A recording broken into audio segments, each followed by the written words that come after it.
welcome to my channel. Today we are doing a reading vlog.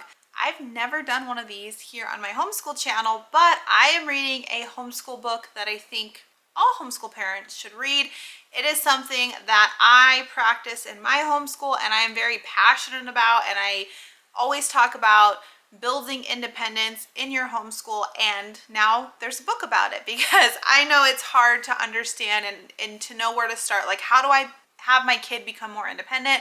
Well, there's a book and it's going to teach you how to build independence in your homeschool. I want to say thank you to Dennis from Mr. D Math for sponsoring today's video and sending me a copy of Teach to read and to review and share with all of you.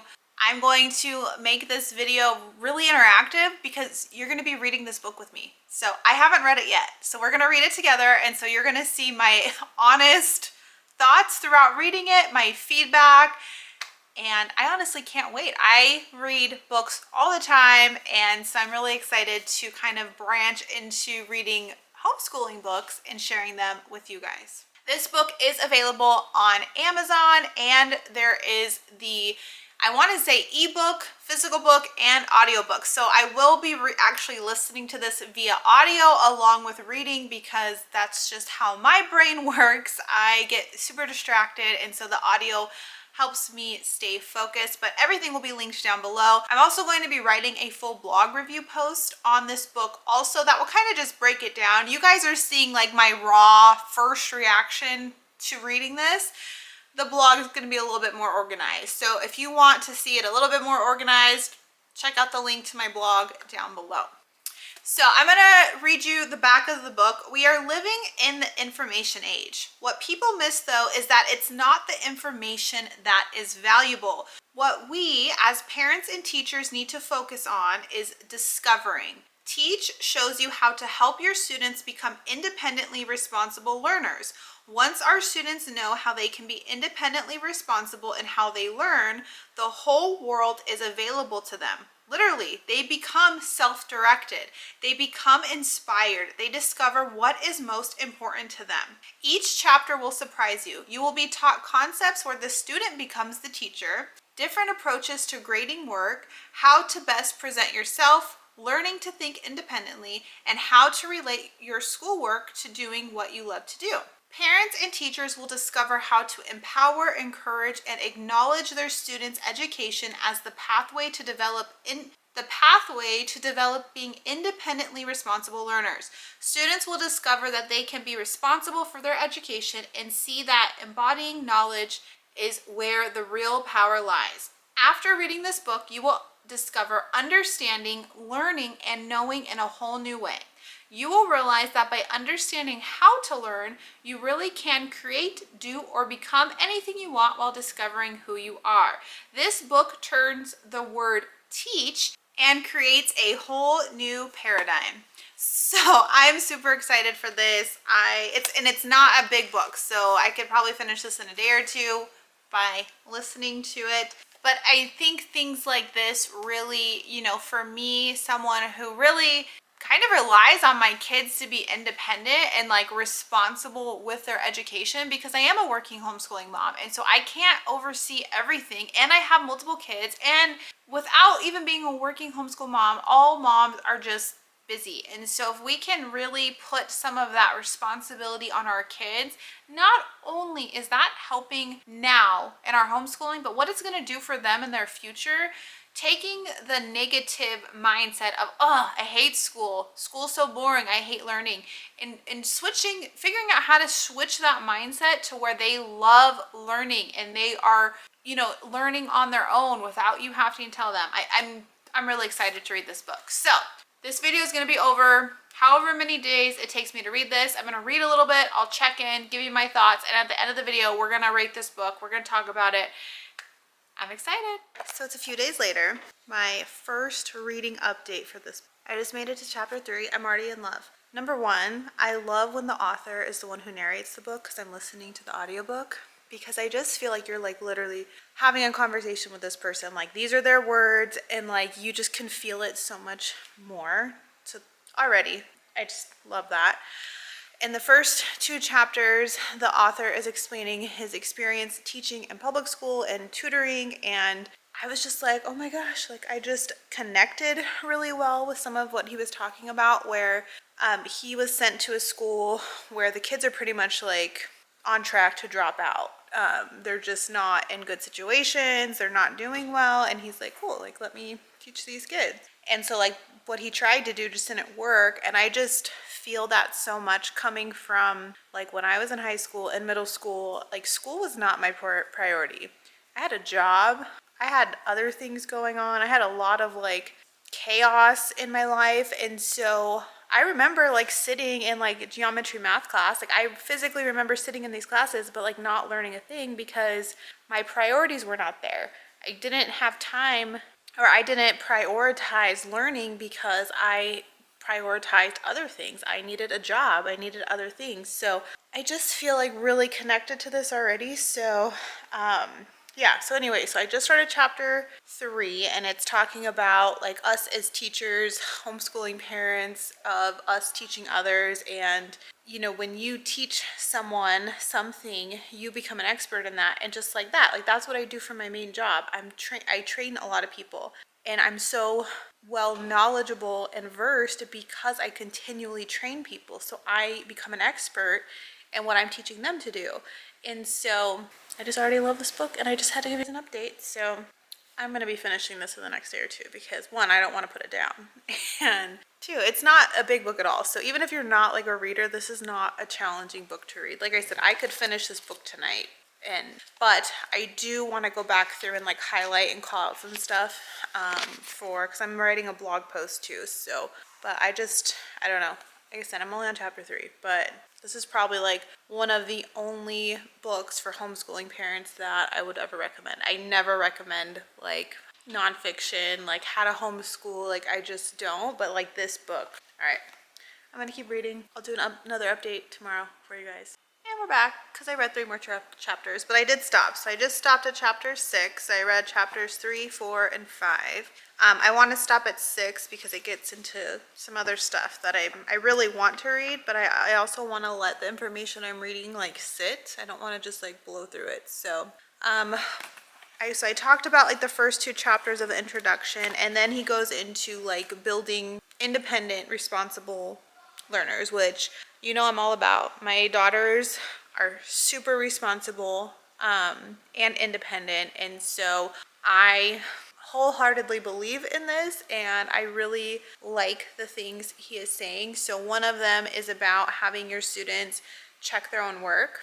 And I remember we were using a curriculum where I don't believe, like I think my daughter would just complete it and then I would check over it, and that was that. And that's what he talks about. Like that's what happens in a classroom. Well, the curriculum we use now, she does it independently, but she enters her answers online, and it tells her instantly, like she enters in, like she does a problem, she puts her answer in, and the system tells her if it's wrong. And if it's wrong, she needs to go back and correct it. And so she has to, you know, stop what she's doing, go back to that problem and figure out what she did wrong and get the correct answer. And, you know, the struggles we have had with math curriculum until we're using the curriculum we use now, that's a huge factor in her confidence and her learning. She loves math, and she does so well in her math, and I'm not teaching her. Yes, she watches video lessons, and she doesn't get her answers right all the time. But when they tell her answer's wrong, she knows how to go back, work through it, and if she needs help from me, I can walk her through it and help like how she should solve it. But she has to figure out like what did she do wrong. And so I've seen that firsthand, like how transformative that can be for a child who's not confident in a subject, who says they hate a subject, who doesn't like a subject. When you make them responsible and they have to learn how to figure it out. Like you have to learn how to teach yourself something. You have to figure out how you learn best. And so that was what that chapter is on. It's and then it's really good because it's teaching you as the parent like how to, like what your role in all of that is. And then chapter 5 is about the term present. And so he goes into the definition of what does present mean, and it means numerous things in the English dictionary. present, being here, paying attention, presenting. I'm presenting something, I'm getting a present.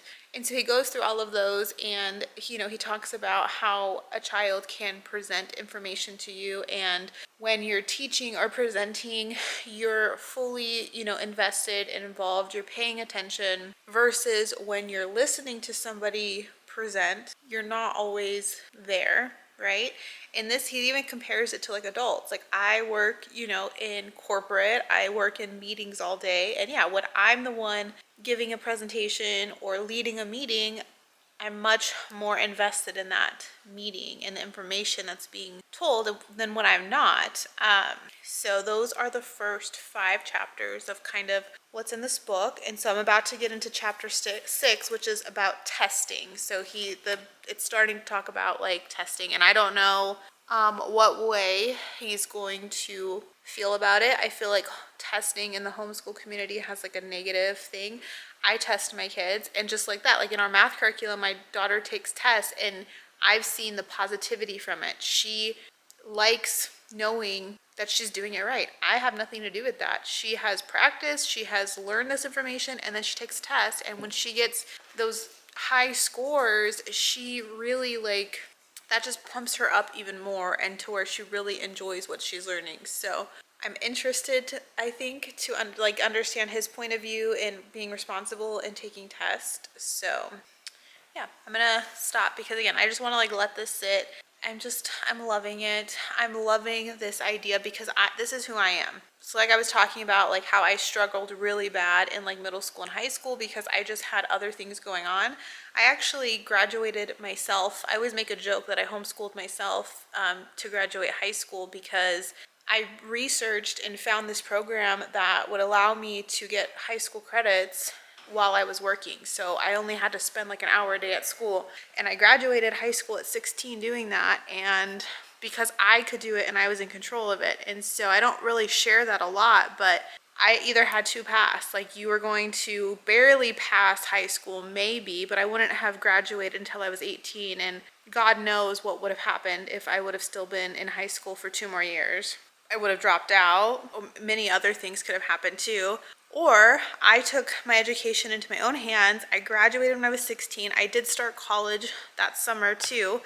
I wasn't able to finish college at that point in my life because money and other things, but just knowing that situation and like how I am now, like I just know how to figure things out. Like I rarely ask people for help. I never really if like I want to know the answer of something, like I research it. Like I try to figure it out. I never hey, do you know what this is? Like, no, I'm gonna figure it out. So I've always been like that. I think that's why I'm very successful in my career, and not to I don't know. I mean, I don't want to sound, I don't even know, conceited or whatever, but I am a very good employee. I've worked really hard and climbed the career ladder very far, and I did that at a very young age. And so I put myself through college. I have a bachelor's degree.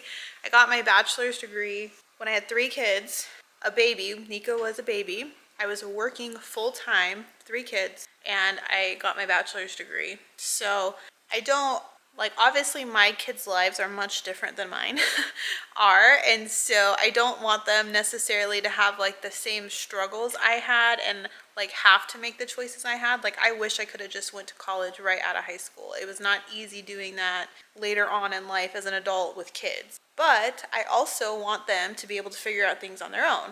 I'm not going to teach you everything and tell you everything. You should have that sense of curiosity. So I don't know. I really am enjoying this book, if you couldn't tell. And we're obviously getting really personal because that's what's happening. We're reading books. It's late. We're on the couch. So yeah. But I'm going to stop at this part, and then I'll pick up reading tomorrow. Let's see. I think there's 12 chapters. So I'm halfway through the book. And like I said, that took me an hour, if that. No, not even. But that took me an hour. So we'll check back in this time for real tomorrow. Alright guys, so we're doing another update. So it's been a couple days and I just finished 2 more chapters. I'm making dinner, and so I was listening to while I was making dinner. So I think I just did chapter 6. which was the test taking one. And that's where I ended, was like, I don't know what this author's opinions are going to be. I know my opinions, and all I'm going to tell you on this chapter, because you need to read it, is my thoughts on test taking are 100% aligned with this author. And so you need to read the book to get in the secrets of test taking and why they're important in life. And so that was chapter 6, all about test taking. And then chapter 7 is learning how to think. And so chapter 7 goes into discovering what kind of learner you are. And so what I really like about this book is it kind of transitions between like telling you as like a teacher what you should be doing, but then also telling you as like an adult, a learner, which even your kids could read these chapters and pick up some of these things. So chapter 7 is about discovering what kind of learner you are. He does discuss learning styles, which I also do believe in, and how to really figure out what is the best way for you to learn something. And again, that rolls back into that independence, right? Like only you can explain how you learn something or how you need the language, and you need to be responsible for that. So as a teacher, I constantly think this is the best way, this is the best curriculum, I'm teaching you the best way I can. Well, if your child's not retaining it, then obviously something is not working, and that's where that kind of independent responsibility needs to go on them. Like, how are you going to learn best? And so that's my update.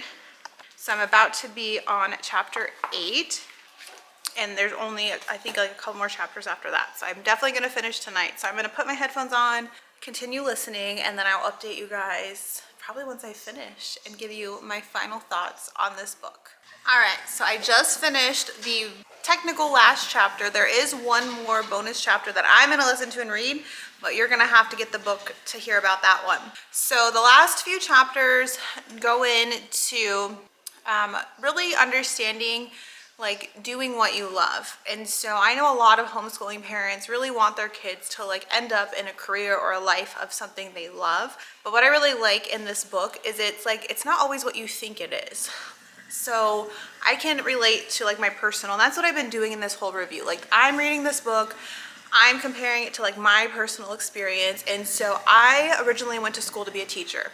I've always wanted to be a teacher, but in a year into my degree, 2 years into my degree, I realized how much teachers get paid. And I also had goals of an aspiration of a life I wanted, and just it wasn't going to work.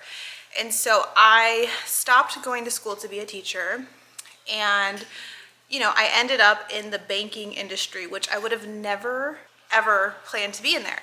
But now, 12 years later in that industry, I train employees. I teach them things. And so even though, yes, I didn't grow up saying I'm going to teach employees in a financial institution, I didn't correlate that. I ended up finding something I love, and that is why my job doesn't stress me out. I enjoy working. I enjoy what I do. It's created a beautiful life for us. And so I really like that chapter of like, it's really hard for a kid to like figure out what they want to do, but there's also so many possibilities of taking what their interests are and applying it to different fields you would never think. So I really enjoyed that chapter. The final chapter was more about for us as the parent and being the coach, and how to really change that dynamic from like teacher to coach, and really changing your mindset. Like think about what coaches do for athletes and putting that into perspective of like being a teacher. So like I said, there's one more chapter, but I'm not going to tell you guys about it because I have to leave something for you guys to ponder about. This book was a super quick read. The physical book is like around 135 pages. The audio, I think I was listening on like 1.5 speed. Took me, I think, like 3 solid hours to get through. I love this book. This is probably one of the very few nonfiction books I would recommend for a homeschooler to read. I feel like there's a lot of books out there in the homeschool community that can almost be like defeating. They make you feel like you're not doing enough, you're not good enough. All that this book does is just give you examples and gives you tools. And I think, like I said, a lot of homeschool parents will enjoy this book. You probably do some of the things that are in there, and you could probably improve on some of the things. I love this book. I would rate it 5 stars if we were rating like how I do my fiction reading books. The only thing I would say is I wish there was more. I could have taken double this book and been just fine. I loved the author, I love the writing, all the information is great. And I'm really like going back through with highlighters and like how can I implement these things in my homeschool, in our day-to-day life with my kids. What chapters do I want my kids to read? What do I want them to understand? What am I going to do the rest of this school year? So overall, I highly recommend this book. I have all the links down below. It's available on Amazon as a physical book, an ebook, and Audible. And I think I have a code where if you have never used Audible, you can get it for free with my link down below. So everything will be linked down below. I also wrote that whole blog post review, so if you want like something to read through, that will be linked also. Thank you so much for watching today's video. Have a great day, guys. Bye.